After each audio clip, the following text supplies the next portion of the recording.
All right, everyone, thank you for joining us again at the 2025 AHR Expo. And we're spending time with Jeff Staub from Danfoss. How are you, sir? Very good. Thanks for having me, Cliff. You know, this is a really intriguing conversation. So we just met, and we're already like feeding off from energy. So this is going to be like two energy and technology geeks going to town. So you're going to enjoy this, I guarantee it. Right? So we have spent a lot of time talking about like heat pump technologies. I've been around many of our partners talking about how we're using high performance heat pumps to replace things like chillers and gas fired power plants, and really reducing our energy consumption, really focusing on decarbonization as much as possible. And really, when we talk about all of these things, you can call it anything you want. It really comes down to being responsible for the energy that we use. Absolutely. Okay, Absolutely. and you brought up a principle that I had not thought of before. So when I think of heat recovery, I'm typically thinking about a refrigeration system like a VRV, a VRF, something that is using a multi-port system that can provide simultaneous heating and cooling to different areas. And occasionally we'll have, sophisticated branch boxes that can move heat from one piece of a building and use it in another piece of a building before taking it outside and getting rid of it and wasting that energy. Correct. You brought up a perspective that makes so much sense, and really it is the heart of heat recovery. I mean, what is heat recovery? It's recovering heat from what and to where. And there's so many things we can talk about here. Let's start with heat recovery scenarios that you have encountered that will help us think outside of the box about just heat in general. Like, let's talk about like one item, and just start with a plate heat exchanger. Cut. Let's start with a plate heat exchanger. What can I do with this? Yeah, so when we talk about heat recovery... No, just a little closer. When we talk about heat recovery holistically, the fundamentals have been there for years. Right. In supermarkets, you're transferring that heat to hot water heating. You're putting that up in reheat coils into the rooftop units. The fundamentals are there. In chillers today, we use brazed plate heat exchangers in an individual chiller where you're cooling down the water and pumping that through the building. Right. But you can scale that up to much, much higher levels. When you look at manufacturing facilities where you're getting into heavy amounts of industrial process, could be plastic injection molding, could be lots of heat, where you're rejecting oil into hot oil from machining processes. Think about all the heat in that oil coming off from a manufacturer. You can put that hot fluid into a braze plate, warm up water, add a pump to that water, add a drive to the pump so you can flow that media very, very efficiently. Recover the heat out of the oil. Recover it out of the oil into the fluid, send that to another area. If it's just straight water, you can completely replace your boiler that you have into it for water heater. But the other thing, you wouldn't even want to replace it. One of the nice areas about that is you could keep your boiler on site, use the hot water, and now you have a redundant system. If there's ever an issue with the pump or something else in the system, you now have second. But you've completely decarbonized that. But you can also start to think about that on a much, much larger scale. What if I recover more heat than I need? Yeah, and this is one of the areas where we see tremendous growth.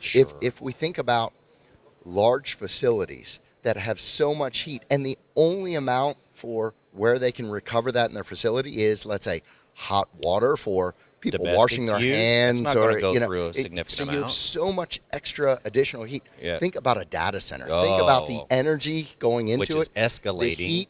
So you have so much heat, and say, well, what am I going to do with that? Today, that heat is transferred from the chips into CDUs, into the chiller, and just outside, set up into the outside air. And we watch it. All you have to do is drive by a facility, and you will see the heat coming off from the chiller tower, cooling tower. You see 50, 100 chillers lined up. Just fans are blowing, rejecting the hot air. So what do you do with it?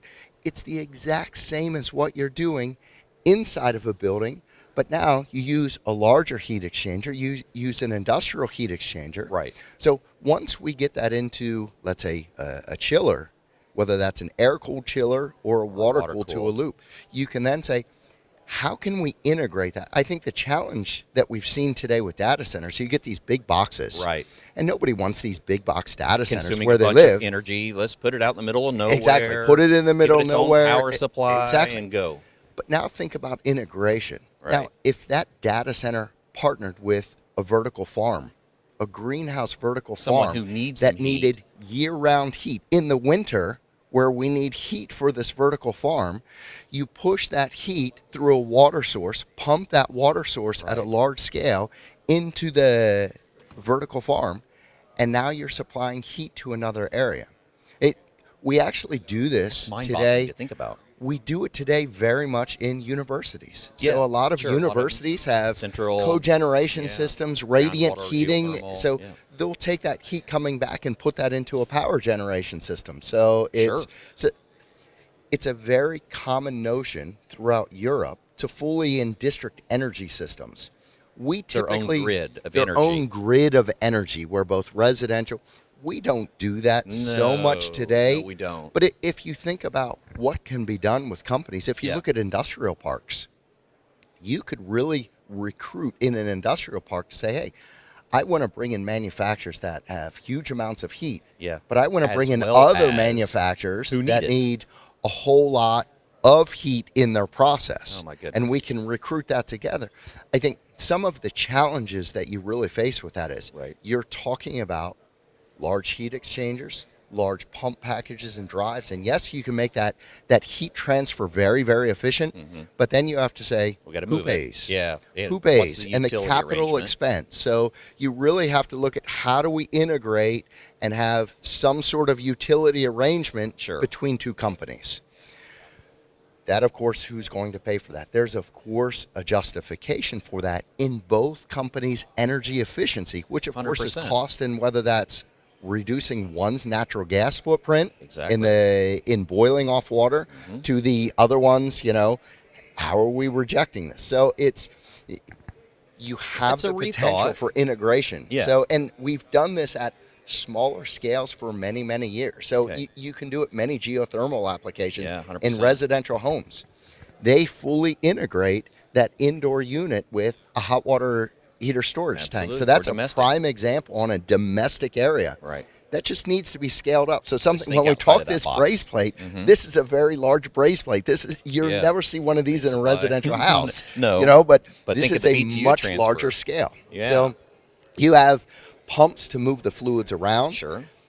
You also get into the point where you're talking about if you are rejecting heat and you're doing that, or you're absorbing heat and using a heat pump as a water heater, you're getting into these very low ambient temperatures, and now you have to do a lift from bringing my heat from outside to heating my water inside of a building. Which is continually reducing its coefficient of performance as that ambient temperature is coming down. If we can supplement that heat pump with recovered heat. That's exactly right. So now COP goes out of sight. That's exactly right. Our cost of operation is justifiable. We have a metric for actually measuring that. That's absolutely right. So when you think about it, you can do full heat recovery, but exactly as you said, if you have a, let's say, cold climate heat pump where you're trying to boost that, we still know at the lowest temperatures, this is going to be our worst COP with that lowest delta T across that. So if we can come with another heat recovery and bring heat from somewhere else, and our lift is less on that, it's a huge improvement. So you can have boost systems. You can do that with boilers as well. So you can reject heat, and maybe you reject heat. Maybe you need water at 200 degrees Fahrenheit, but your heat rejection doesn't get you to 200 degrees. But if it brings it up to 130 degrees, supplement it with another form. If you have a boiler, you've now reduced the entire load on that boiler, so you've reduced the consumption of natural gas in that boiler that you're using by 50%. So it's insane to think that it's that easy. But it is. I mean, it's absolutely logical when you think about that. Think about how many structures are using energy to produce heat, and their neighbor is using energy to reduce heat. Absolutely. Absolutely. If you think about some of the urban areas, if you've been to urban areas, and you can start to say, okay, you get to these, you don't see these large indoor shopping malls. It's all storefronts, but you see storefronts. And what's on that second and third level? You start to see residential apartments. Living area. Think about a bottom level where you have a couple shops, maybe a retail market. bet. your second level with data centers, Right. your third level with apartments, and your fourth level with apartments. Who wants the heat? And we're fully integrating, Wow. the heating systems Right. all throughout both of those. Whenever you have mechanical cooling and you need air conditioning, you're going to have rejected heat somewhere. So in that you structure. can use mechanical cooling. If you have boiler systems, you can unload those boiler systems. So you use them half the time or maybe not at all. So you really have to look holistically at these systems. We'd brought up a topic yesterday in the conversation about heat recovery and the ecosystem of a structure. And you're right. When we think of that ecosystem, I'm sitting here thinking about those restaurants that are using ovens for baking and they're rejecting all that heat outside. They're running refrigeration equipment and they're rejecting heat into the structure so that they can use air conditioning to move it outside. Yes. And all of the energy that we're using to move heat in so many different ways. And if we step back and we go, why don't we just move it around and put it where it's needed the most? Yes. And it could be another building. Then we're just simply moving it by a media like water or some type of a fluid. Correct. And there are challenges. Okay. If you take that example of just an oven, Yes. Any commercial kitchen or oven, pizza shop, it's an exhaust fan and you're venting that to the outside air. That's a hot air. Yes, so still a you gas. now have to look at saying, okay, how do I convert and transfer that? You're not just going to take a ductwork and pipe hot air, Through some type through of an a entire building that's, Right. 200, 300 feet. So you have to use a media To that move can it. hold that energy. Yeah. So you'll have to add a heat exchanger, and maybe you do an air-to-water heat exchanger onto that. Absolutely. Add the pump and pump it over. So there is little complexity. It's not just we transfer it. You truly have to look at what are the lengths, how high I can take my Right. water temperature, how far I can pump that, what are my losses in my line sets. Sure. So there is engineering around doing that. So if I looked at a commercial kitchen and an oven, okay, how far can you take that? Well, you still have to have a return on that investment. You betcha. So for every single exhaust fan and venting heat, you might not have the heat to get the lift to actually compensate for that the recovery. electricity on the pump. So That there is is so an true. evaluation. So Yeah. you always have the capital expense of what's my benefit on this, but you truly have that benefit in industrial and commercial processes where you are generating a lot of heat. And when you generate a lot of heat and convert that into water, glycol, whatever you're converting that into, potentially into steam, Right. you can move that and use that in other buildings. I've been on meetings where we've discussed energy consumption for things like data centers that use a lot of Yes. energy. And as we put that impact on the grid, the potential for the use of energy from only data centers over the next Yep. decade could be 20-fold. Yes. And so when we look at that amount of energy and the infrastructure that it would take to upgrade our current infrastructure to be able to provide for those facilities, Yep. if we simply move things like that into an urban ecosystem, now that heat is not, we're not using all Absolutely. this electricity to just dump it in To the dump air. it into the air. Absolutely. Why And haven't we done this already? Yeah, and it's there are cases Yeah. around the U.S. There's different data center companies that are actively working to do that, working with Wow. vertical farming applications to Right. reject that heat. So they're looking at that. I think if you look at it just from the people's standpoint, Right. if you put a data center in the middle of nowhere, who wants to work in the middle of nowhere? Yeah. Who wants to commute 40 minutes All to the the middle extra of nowhere? fuel getting there, So the time lost. if I can bring those data centers into urban areas, I can now recruit very highly skilled people, That wanna high work and technology live in that backgrounds that want to environment. work and live. So it's an easy commute. So just transportation. Okay. Look at your carbon footprint of commuting to remote bet. locations versus having that local in an urban area. So there's a whole lot of positive impacts that you can have with integrating these types of systems. In data centers specifically, we think about that power consumption in a data center, and people think, oh, I have all of these chipsets that are using so much energy. It's not just the chipsets, because that chip, as that rejects heat, it's rejecting an enormous amount of heat. So now I have a chiller, which is also drawing from the grid at an energy consumption. So for processing speed in a chip, you have power consumption into the computer sets and chips themselves, into the servers, but also huge amounts into the chillers. So you have double the energy for processing going in and energy consumption. We can't just let all of that energy go to waste. You have to reuse that power going in the form of heat. Do we dump that heat into a cogeneration and create power for other manufacturers in the industrial park? So it's not, you don't just have to use it in the form of heat. You could use that in cogeneration to where you boost water temperatures that's preheating for a boiler that's generating electricity, and now I send the heat essentially in the form of electricity. Back to electricity. Exactly. Oh, my goodness. I've made that electricity generation cycle more efficient because I've pre-boosted my water temperature to a higher level from the reject heat. So it's the possibilities are endless. Yeah, absolutely. And so I thought I was going to come here to learn about heat pump compressors and technologies and heat pumps, which you have all that. Yes. But the most important thing that I got out of this conversation is like the definition of heat recovery. I've never looked at it from that perspective. Yes. I've always looked at energy management and we could manage energy. But when you make it so simple as, no, we're just going to recover heat in any form that it has in excess, and we're going to put it in place where that doesn't. Yes. And you can do that through the conventional vapor compression cycle. Oh, I have a chiller and I'm moving heat from one. I have a water-cooled chiller where I'm moving heat from one place to another. So you need very efficient compressors to do that. You need the proper heat exchangers to do that. We have the tools.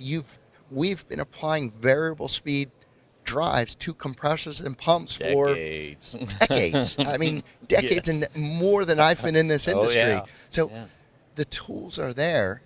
We just have to look at how we integrate at a much, much higher level. It's not the cooling system and my boiler.